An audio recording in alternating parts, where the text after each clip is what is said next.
ایسے لوگ ہمیشہ اس عذاب میں مبتلا رہیں گے، اور یہ بوجھ قیامت کے روز ان کے لیے برا ہوگا،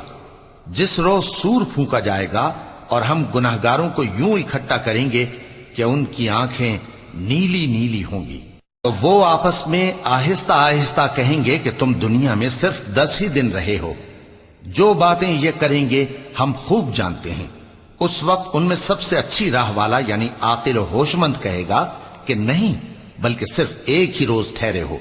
اور اے نبی صلی اللہ علیہ وآلہ وسلم، لوگ تم سے پہاڑوں کے بارے میں دریافت کرتے ہیں، کہہ دو کہ میرا رب ان کو راکھ بنا کر بکھیر دے گا، پھر زمین کو ہموار میدان کر چھوڑے گا جس میں تم کوئی نشیب و فراز نہ دیکھو گے۔ اس روز لوگ پکارنے والے کے پیچھے چلیں گے اور اس کی پیروی سے انحراف نہ کر سکیں گے، اور رحمان کے سامنے آوازیں پست ہو جائیں گی،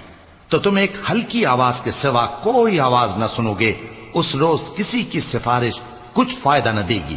مگر اس شخص کی جسے رحمان اجازت دے اور اس کی بات کو پسند فرمائے۔